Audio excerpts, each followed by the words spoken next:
Hi, and welcome to my channel. Honestly. Hey, Uncle Kenny! Football! Hey, yeah! If you're new here, welcome. My name is Cedric. I'm an actor, a filmmaker, a screenwriter, and a YouTube reactor. And if you're returning, thank you for your patience. Thank you for your understanding. If you're new here, what you probably don't know is a couple weeks ago, my videos were kind of delayed because I was doing a musical in Washington State. I was doing Sunset Boulevard out there, which is on the other side of the country. And then I came back and I was filming in New Jersey on this terrific film. And then on one of my days off from filming, I was in a car accident. And so I haven't been able to do videos for a couple weeks. The filming got delayed because of the accident. I had a fairly bad concussion, cracked some ribs, whiplash, the whole 9 yards. So it's been a couple weeks of recovery. I'm not 100% yet, but I'm well enough to get back into YouTube, and I missed doing these videos and hanging out with you all. And I'm at the point where I feel like I can do this, hopefully at the level that I'm used to. But thank you all for your patience, for some of you, the prayers that you offered, for the good vibes, for whatever you were able to give me. Thank you for that. It's been a rough couple of weeks for sure, and I'm just really grateful for the outpouring of support from hundreds of people reaching out and saying that they were thinking of me, and it's been really great. It's been a tough couple of weeks. Obviously, I haven't been able to film, haven't been able to do YouTube. It's a stressful time for a lot of reasons, logistically, financially, obviously. So thank you for everything that people have done as far as just reaching out and just being there, being present. And I think that that's what's cool about this community that we built here on YouTube. For those of you that are here as part of my channel that call yourselves the Sedgehogs, thank you from the bottom of my heart for being here. For those of you who are just here for Dimash, I get that too. That's why I'm back reacting to him. I missed him. And this is one I said like 2 months ago that I was gonna react to. And I'm finally doing it because I finally have time. The Screaming official music video. I've really enjoyed reacting to his music videos because with the lives, it's cool. I analyze the lights and the camera movements and things like that. But with the music videos, Dimash has such a unique visualization of the songs and different people that direct them that bring different tastes and styles to it. And I think he just does some really cool things. So I wanted to check this out. I wanted to see how we were doing with it. And yeah, I'm kind of rambling. We'll say that's the concussion talking. Before we jump into the video, I want to say thank you to my patrons on Patreon. Thank you. I always say your support helps me focus on my auditions and my screenwriting and my editing, which I've been, behind a lot on these past few weeks. I've got a lot of things that I'm working on outside of YouTube, and it's just a lot. And so your support means a lot to me, and especially these last few weeks, it's that even just that little bit of financial help has been huge. And hopefully things are getting back on track. So thank you so much for your support. It means so much to me. And yeah, without any further ado, let's jump in. This is the Dimash Screaming official music video.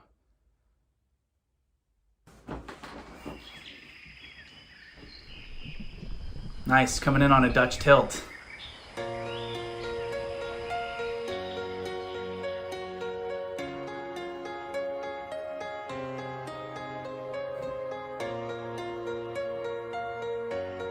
Cool.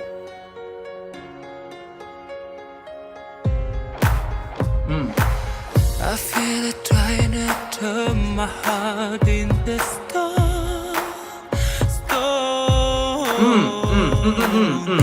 Okay, there's a bunch of things already. It took everything I had to not pause before this.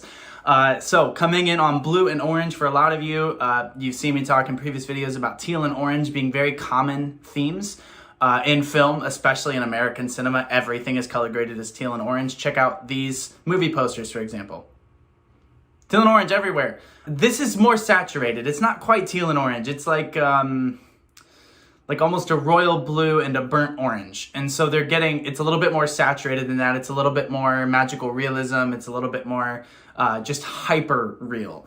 The really cool thing about it is, one of the things we've done in film is we've tricked audiences into thinking that nighttime is blue. It's not. Nighttime is black and white and gray. That's pretty much what nighttime is. But we've tricked you into thinking it's blue because that's more visually interesting. So nighttime in film, in theater, in TV is usually blue.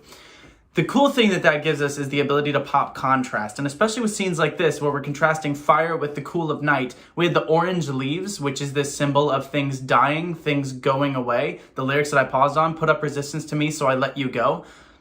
Leaves in autumn falling off of trees right there. And then we switch to this orange world with fire, with burning, fire being death and also causing new life and rebirth. That's what autumn is. It's this period of death. It's incredible. Then his vocal, da da da. I don't know what it was.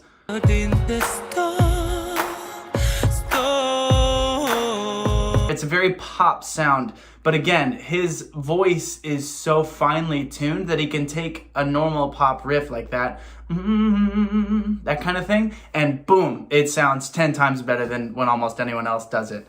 This is very cool. I also love his costume. I have no idea what it's about yet, but I just wanted to get those things out of the way. Plus, you guys know I love a Dutch angle.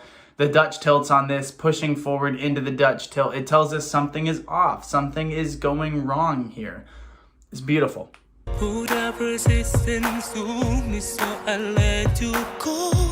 Nice. Oh, nice. Pick up.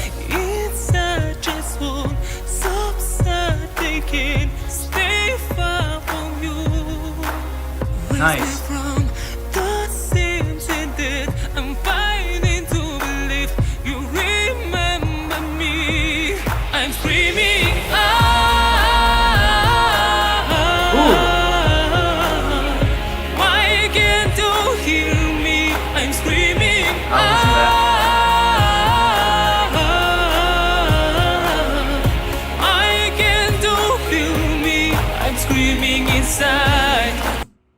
Sorry, I didn't know he was going to keep singing there. I thought I was going to end on that. Wow, I love this. I love this. It's much more of that kind of mainstream pop song, but it's very musically intelligent. It's things we've kind of heard before in pop songs, kind of melodies that we've heard, but his voice is so cool that it just kind of elevates it, and the visuals elevate it. We had blue and orange. We had this color scheme that we're kind of used to. Now when we're in this space, now we've seen this kind of augmented reality floating thing when he's playing the piano by the fire in the orange world.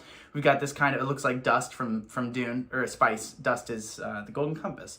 It looks like Spice from Dune, right? This kind of stuff floating around him. Now we've got it here, but on some of the shots of the piano, the orange starts to bleed a little bit fuchsia, a little bit pink, and now when we're in this world out here, we're seeing this reddish pink, the blues turn to green. So it's still within that scheme, but again, it's saying that we're in this different space. So now we're reaching 3 different worlds, 3 different spaces of reality, and it's this sense of understanding, I let you go, you're gone, I'm sad about it, I'm screaming. There's a couple different understandings of how we have to approach this as people. And then there's just his voice, which is incredible. And this song is, I can tell you, it's going to be stuck in my head.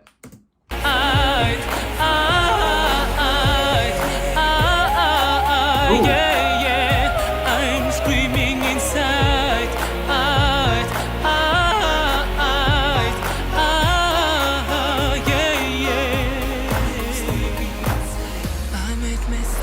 Oh, nice, nice.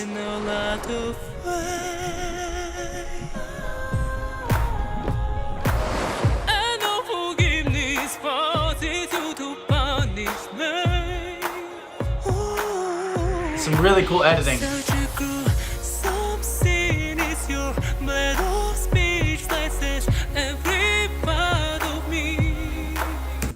Okay, again, lots of Dutch angles, really cool tilts. And again, hyper-saturated colors as well. We got, even on this space that I paused on, you see this orangish red that's filling the scene, but you can see pink over to the right side of the frame. So they're trying to pull all the colors together. In the blue world, we tilted, he fell into water, which is more blue-green, which ties that space, green and pink, together. There's a sense of the whole world being wrapped up inside of him and his regret being his whole world and everything he did wrong. The line, your blade of speech slices every part of me, that is really cool. That is really good songwriting. Great lyric. Your blade of speech, I need to put that in a movie. But the only thing that can sing for me is love for the world to see. I'm screaming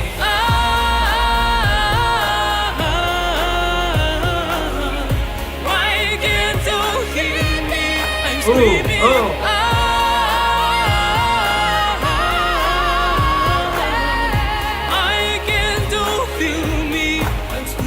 So I want to point out one thing that he's doing on the chorus. He's going, and I'm making up the notes here. I'm gonna be off. I'm sorry. I'm not Dimash. I'm just not Dimash. He's going, right?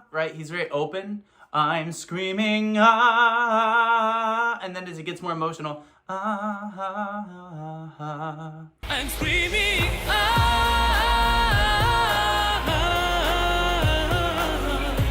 he starts to pull back. Why can't you hear me? Right? He's getting very open with it again. So it's this, I'm angry, I'm screaming, then I get back internal. Why can't you hear me? And although he's open when he's saying, why can't you hear me? He's already made it internal by the end of the screaming part, the He's made it internal so that why can't you hear me is to himself. And that is some really, really good performance technique. Let alone the, 2 octaves higher belt that he's doing along with it that's fully open, that is kind of what he's saying out loud, right? So I think kind of what we're getting at here with the chorus is when he's doing the that's inside his head, but with the part that was up, the way up there, it's so wrong. That note was so wrong. It's so off. That's maybe what is being externalized. That's what we would hear if we were in the room with him. That's how I would take that. I think it's a really cool performance note and a really cool piece of orchestration.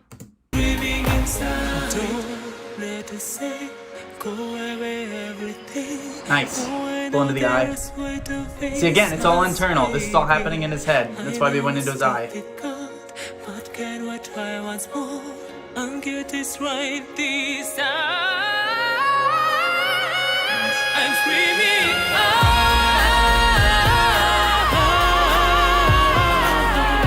why can't you hear me? I'm screaming, We're gonna listen to this again. why can't you feel me? I'm screaming inside. What?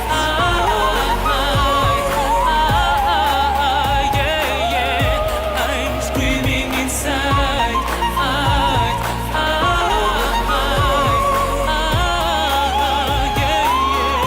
I'm screaming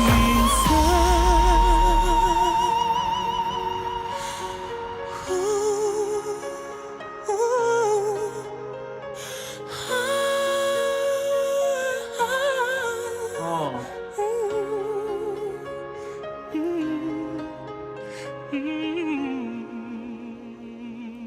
Okay, we're gonna listen to a lot of that again. Wow, the vocal performance here. I have no idea what the visuals were. I was so blown away by first this going into this final chorus when he rips into this high note, which again takes us on a journey with him. There's a lot of visuals happening. We have this saturated yellow world. It's got a very it feels like Roger Deakins could have shot this. It's heavy in a fog, very saturated. We're seeing a lot of silhouettes, but it's cool. It feels like we're dazed. We're in a fog, which is what it feels like when you lose someone you love, whether, if they left you or you left them, or if you feel like any element of it is your fault. You feel like you're dazed. You're wandering in a fog. You're stuck in a place of loneliness, of being by yourself, which is this field that he's in. You're drowning in regret, which is what the water is. You're literally spaced out. You're on your own. You're in your own world, which is the space thing. It's brilliantly done, and each one of those moods, each one of those feelings has a different color, and that's what we're seeing visually. Each one of those feels different and has different emotions, and it's really hard to parse those out, and all you can think when you're in that space is, what could I have done differently? And that is so well told in this visually, let alone the incredible vocals just now, in the falsetto, picking at the notes, da-da-da-da-da-da, da-da-da-da-da. That is so hard to do when you're just piping those high notes. So hard to do. That is what immediately drew me in with him, was in, what's the song? Oh my gosh. The first one I ever reacted to from him. I can't remember. I'll leave a caption. You guys know it. It's the one everybody reacts to for the first time. It's just incredible. It's really good. It's really good. The vocals there are remarkable. Let's listen to him again. Why can't you hear me? I'm screaming.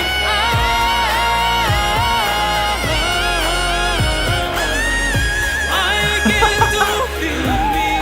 I'm screaming inside.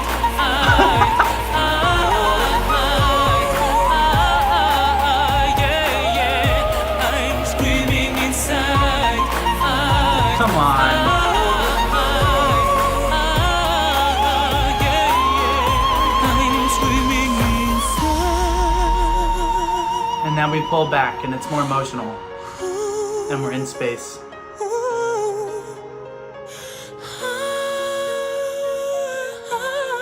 Ah.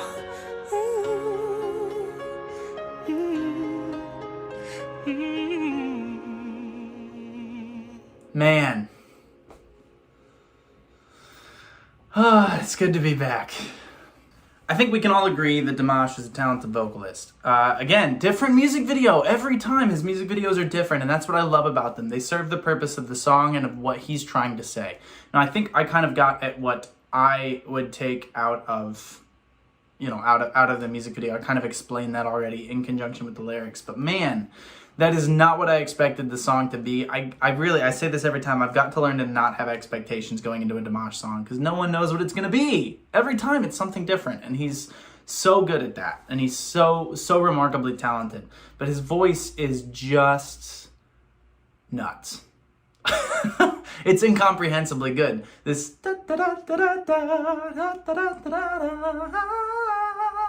like he is so talented, and it makes it sound so effortless that it's unfair, because it's very effortful, which isn't a word, but you know, my point remains.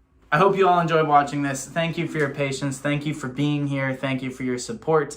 And I look forward to more reactions now that I'm back. And I do have more filming coming up. I'll try to let you guys know anytime there's delays. But of course, thank you just for being here, for watching, for supporting. And I'll see you next time. But until then, fix your posture, drink lots of water, and be well. Take care of yourselves.